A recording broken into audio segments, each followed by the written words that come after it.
Bismillahirrahmanirrahim. Assalamualaikum warahmatullahi wabarakatuh dan salam sejahtera.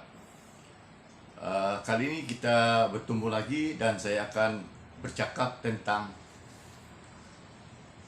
100 hari menjelang 100 hari yang amat berhormat Datuk Seri Ismail Sabri Yaakob memimpin negara kita Malaysia. Beliau menjadi Perdana Menteri ke-9 selepas pergulakan demi pergulakan, dan itu menandakan satu perjalanan politik yang sangat meloyakan Malaysia. Dan kalau kita singkap Perdana Menteri yang lalu, mereka telah memperkenalkan beberapa slogan yang berkaitan dengan berkaitan dengan Malaysia itu sendiri. Ada yang Perdana Menteri dikatakan sebagai bapa kemerdekaan, bapa pembangunan, bapa perpaduan, bapa inovasi dan macam-macam.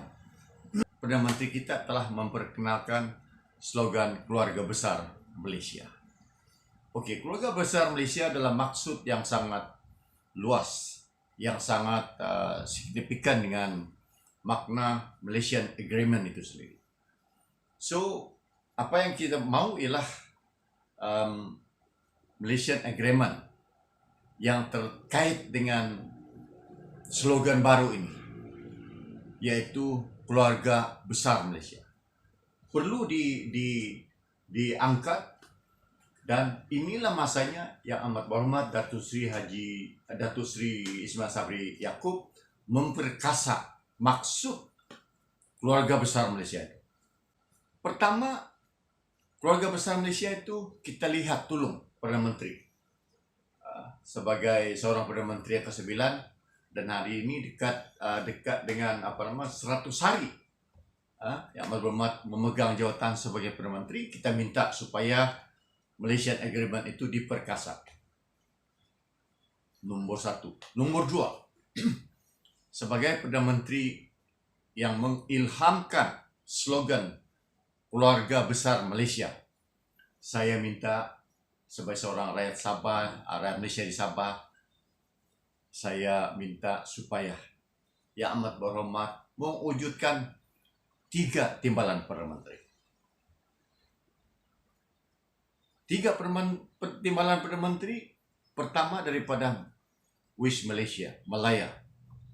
Itu ada dalam lingkungan, dalam Malaysian Agreement. Malaya tidak disebutlah timbalan Perdana Menteri, tapi negara ini. Dulu ada 4. Singapura keluar, tinggal lagi 3. So sekarang saya minta cadangan saya wujudkan timbalan Perdana Menteri itu 3. Pertama, Malaya.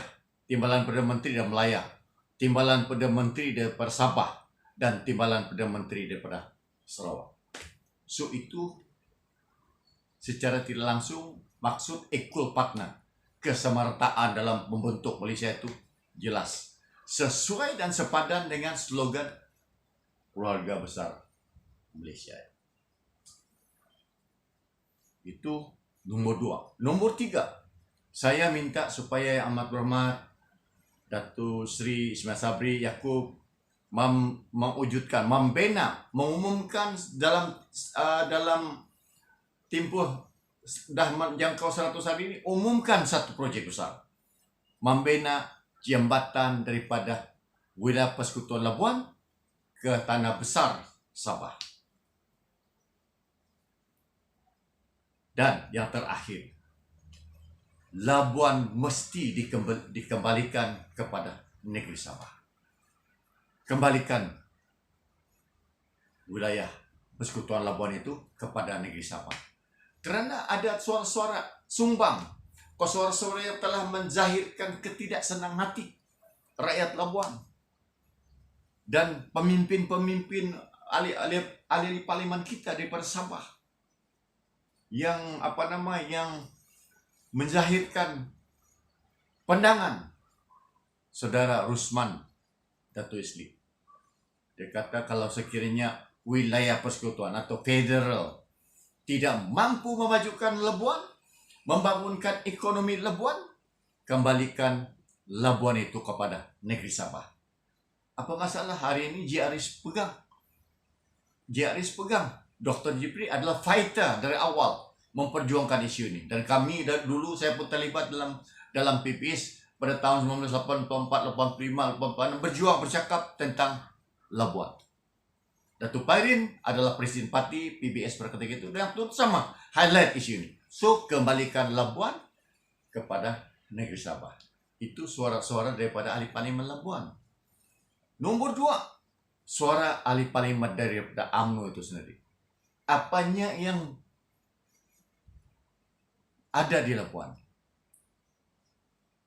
Pesisir pantai, siapa yang untung? Bukan orang Labuan. Foreigners, orang luar. Adakah investor datang di Labuan? Zero. Adakah pembangunan ekonomi Labuan mampan naik? Zero. Yes, we agree. The first dia ambil Labuan, dia develop Labuan. And then lepas itu ekonomi sudah merudum. Orang Labuan masih berkebergantungannya ke tanah besar negeri Sabah. Apa yang ada? Cukai, bebas cukai yang diwujudkan di Labuan. Kata Bu Mukhtar, hanya coklat saja yang bebas cukai. So itu sajalah yang saya mau supaya empat perkara itu dilaksanakan. Dan sebelum saya berakhir, saya minta lagi satu kali lah yang proyek besar juga untuk Beaufort ini. Yang terakhir, 2 yang terakhir. Tadi 4 poin yang besar, tapi 2 yang terakhir tapi besar juga. Pertama, lebarkan jalan raya daripada Menumbuk ke Beaufort. Lebarkan, jadikan dia sebagai highway. Sekarang bukan highway itu, jalan raya kampung orang bilang. Kalau orang KL nampak, ini bukan highway, ini jalan raya kampung. Saya pun rasa segan. Lebarkan jalan raya daripada Menumbuk ke Beaufort. Itu saranan terakhir yang pertama. Saranan terakhir saya kedua ialah prasarana air. Tolong, kita banyak engineer. Walaupun engineer di JKR dia hanya bekerja karena terikat dengan beberapa peraturan SOP dan sebagainya. Kita banyak engineer kita di Universiti Malaysia Sabah yang mampu memberikan pandangan kepada kerajaan bagaimana kita menaikkan taraf air ini, bekalan air di Beaufort ini. Kalau Beaufort boleh supply kepada wilayah persekutuan Labuan daripada Beaufort, tidak pernah pun wilayah orang Labuan mempunyai masalah air